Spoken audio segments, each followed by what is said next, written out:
Hola, empezamos una nueva edición de nuestro informativo Euronews Hoy, pendientes de la ofensiva de Turquía contra los kurdos en el norte de Siria y también de la situación política y social en Ecuador. Además, los agricultores europeos están en pie de guerra por los aranceles estadounidenses a las importaciones del viejo continente. Enseguida vamos con todos los detalles. Antes, como es habitual, nuestros titulares. Escucha Unión Europea. El presidente turco Recep Tayyip Erdogan amenaza tras las críticas de Bruselas a su ofensiva militar en el norte de Siria.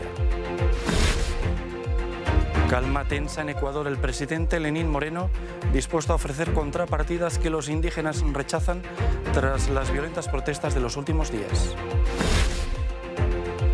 Los nuevos aranceles de Trump sacuden a la agricultura europea.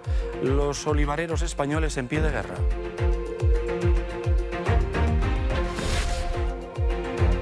Olga Tokarczuk y Pita Handke, galardonados con el Premio Nobel de Literatura. La Academia Sueca apuesta por dos autores europeos. Último adiós a José José.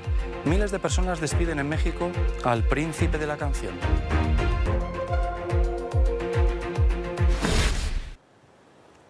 Turquía no está dispuesta a dar su brazo a torcer. Su ofensiva contra las milicias kurdosirias continúa, pese a las advertencias de la Unión Europea. La tensión es máxima, con víctimas civiles a uno y a otro lado de la frontera entre Turquía y Siria. La irrupción del ejército turco en Siria provoca bajas a ambos lados de la frontera. Varias personas resultaron heridas en Turquía por los proyectiles de mortero lanzados desde Siria. Las fuerzas kurdas han asegurado que resistirán el ataque de Turquía. La ofensiva turca ha continuado con ataques aéreos y fuego de artillería contra lo que el presidente turco Recep Tayyip Erdogan califica de objetivos terroristas. Hasta ahora los ataques se han concentrado en un primer grupo de puestos kurdos a lo largo de la frontera. Más de 60.000 personas han huido de sus hogares por miedo a las operaciones turcas en la frontera siria con Turquía, según el Observatorio Sirio de Derechos Humanos. La versión oficial de Erdogan es que el ataque militar establecerá una zona segura para los refugiados sirios que huyeron a su país. Sin embargo, no solo sus críticos, sino los líderes europeos ven el ataque como un intento largo tiempo planificado de aplastar a sus enemigos kurdos. Escucha, Unión Europea, si intentáis etiquetar nuestras operaciones como una invasión, entonces es muy fácil. Abriremos nuestras fronteras y os enviaremos a 3.600.000 refugiados. Ankara y la UE tienen un acuerdo para que los refugiados de guerra sirios se queden en Turquía, para evitar una afluencia masiva a Europa. Un acuerdo tan criticado como frágil y que la incursión militar turca en Siria somete a un riesgo límite. También persiste la tensión en Ecuador. Tras la gran manifestación indígena, las primeras horas de este jueves han transcurrido en una calma aparente. No obstante, el cambio de estrategia del presidente Lenín Moreno, ofreciendo diálogo, no ha surtido efecto. La principal organización indígena ha hecho un llamamiento a radicalizar las protestas. En este punto conviene recordar qué ha sucedido en las últimas 24 horas. El centro histórico de Quito, la capital ecuatoriana, se ha vuelto a transformar en un caótico campo de batalla. La gran marcha indígena que recorrió este miércoles la ciudad en una jornada de paro nacional contra el gobierno de Lenín Moreno dio paso por la tarde a violentos choques y cargas policiales. Las movilizaciones, que comenzaron hace una semana, ya han dejado al menos 4 muertos y unos 800 detenidos. Los manifestantes piden que se vaya el presidente. Vamos a luchar hasta que se vaya este hombre que no sirve para nada. Todos estamos luchando. No es 4 correístas, sino todo el Ecuador. Tras la gran marcha de este miércoles, Lenín Moreno ha cambiado de estrategia y ha abierto un diálogo con los indígenas, a los que promete implementar una serie de medidas para compensarles por la eliminación de los subsidios a los combustibles, lo que ha disparado su precio y provocado esta crisis. El presidente también ha anunciado que regresa a Quito desde Guayaquil, a donde trasladó su gobierno ante la llegada masiva de indígenas a la capital. Precisamente en esta ciudad costera ha tenido lugar una marcha blanca alternativa a favor de la paz y contra las protestas. Y nosotros estamos aquí por defender los derechos de la tranquilidad, por decir basta ya al paro, lleguemos a un consenso, entendámonos y ya no más. Guayaquil es el rostro del otro Ecuador, el reverso de un país que se ha fracturado ante las medidas económicas y los recortes llevados a cabo por el gobierno de Lenín Moreno en el marco de un acuerdo crediticio con el Fondo Monetario Internacional. La tuberculosis, el SIDA y la malaria son tres de las grandes pandemias de la humanidad. La Conferencia Internacional del Fondo Mundial, celebrada en la ciudad francesa de Lyon, ha conseguido su objetivo: recaudar 14.000 millones de dólares, unos 12.700 millones de euros en 3 años, para luchar contra estas enfermedades. Hace casi 20 años, un miércoles cualquiera, la hija de El Hadj Diop enfermó de malaria. Al viernes siguiente, la niña de tan solo 12 años moría. En tan solo 2 días, la vida de esta familia senegalesa cambiaba para siempre. El Hadj trabajaba como fotógrafo. Lo dejó todo para unirse a la lucha contra la malaria. Por aquel entonces había mucho trabajo por hacer. He convertido mi dolor en una lucha por la vida, confiesa el Hadj. Al principio, hace 20 años, fue muy difícil porque la gente no conocía ese espíritu de lucha. No se volcaba en el uso de las mosquiteras, porque en ese momento eran mucho más caras. Lo que creo haber logrado con mi comunidad es un cambio de hábitos, lo que significa una buena comprensión de lo que informamos y de lo que comunicamos.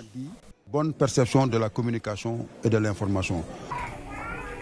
El Fondo Mundial financia en gran medida programas de salud contra la malaria en el África subsahariana, pero también en países del sudeste asiático, como la India. Desde 2010, el número total de muertes ha disminuido en un 60% en los países más afectados.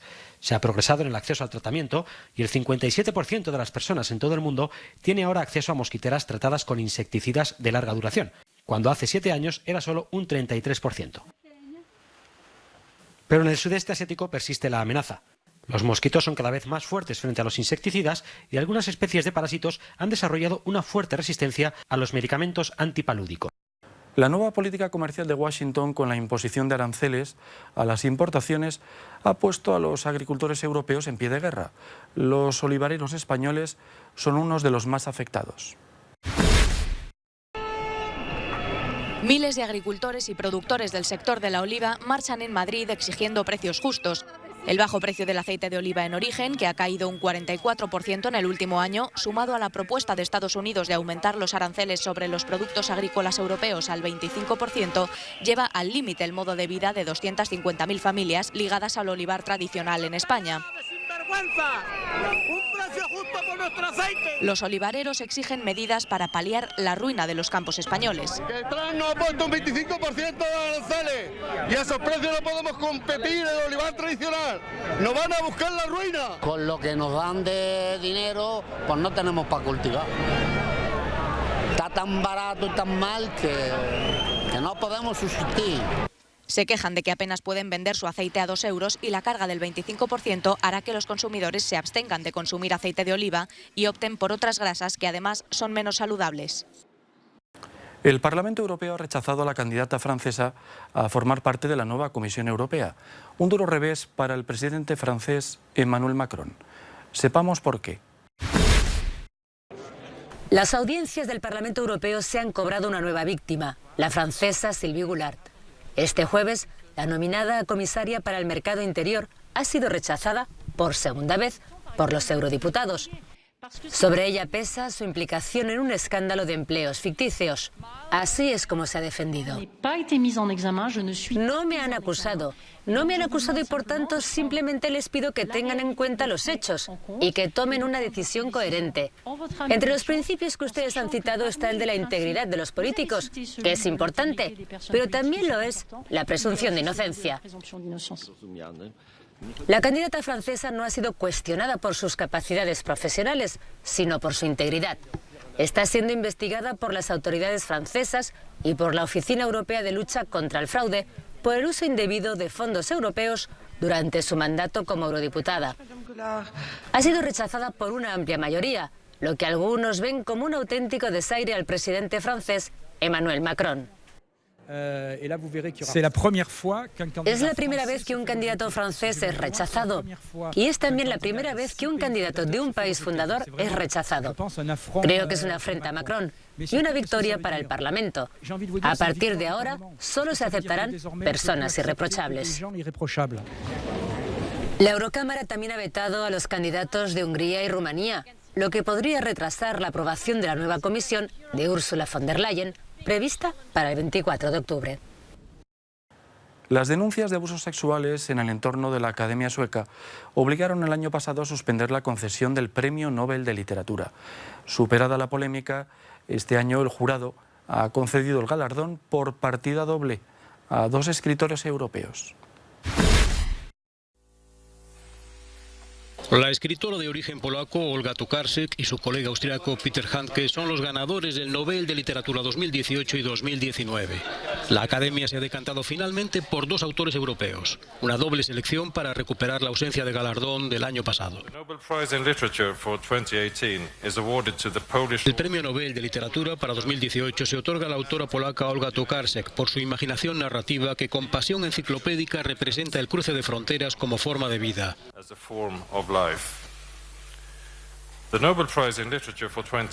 El Premio Nobel de Literatura para 2019 se otorga al autor austríaco Peter Handke por un trabajo influyente que con ingenio lingüístico ha explorado la periferia y la especificidad de la experiencia humana. La novelista hizo su debut como escritora de ficción en 1993 con El viaje de la gente del libro, pero la fama le llegó posteriormente con Los errantes y Sobre los huesos de los muertos. El novelista y ensayista Peter Handke se ha consolidado, según la Academia, como uno de los escritores más influyentes de Europa después de la Segunda Guerra Mundial. Entre sus obras más conocidas, El miedo del portero al penalti y Ensayo sobre el cansancio. El Nobel de Literatura se entregó en esta edición por partida doble tras quedar el año pasado en suspenso, en medio del escándalo por denuncias de abusos sexuales en el entorno de la Academia Sueca. Hace 2 semanas se apagaba para siempre la impresionante voz de José José, un artista universal. Su funeral en México ha sido otra multitudinaria muestra de fervor de sus admiradores. Miles de personas rinden homenaje a José José en la Ciudad de México. El Palacio de Bellas Artes abrió sus puertas para recibir las cenizas del cantante, que llegaron a México en un avión de la Fuerza Aérea Mexicana en un féretro chapado en oro. Un emotivo último adiós al príncipe de la canción, encabezado por sus hijos José Joel y Marisol Sosa y una gran ausente, su hija menor, Sara Sosa.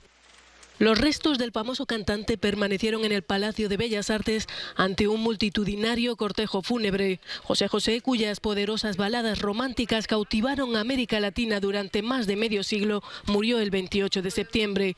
Sus canciones constituyen un legado artístico fundamental para los mexicanos. Creo que es infaltable escuchar a José José. Creo que el que no lo conoce no ha entendido lo que es el amor, el desamor, lo que José José nos quiere decir con cada una de sus canciones y sobre todo con la voz que tenía. Él era un ídolo aquí de México y para mí era como mi novio, o sea, sí, en ese hecho de que amaba sus canciones. Él se irá, pero vivirá en nuestros corazones. José José recibió varias nominaciones al Grammy, vendió más de 250 millones de discos y hasta Frank Sinatra quiso incluirlo en su propio sello. La mitad de sus cenizas reposarán en el mismo lugar donde yace su madre y abuela, en el Panteón francés al norte de la capital. Bien, ponemos el punto final a nuestro informativo Euronews hoy, no sin antes recordarles que pueden ver todas estas y otras noticias en nuestra página web. Además, nuestras redes sociales les ofrecen puntualmente toda la actualidad. Muchas gracias por su compañía. Volvemos mañana.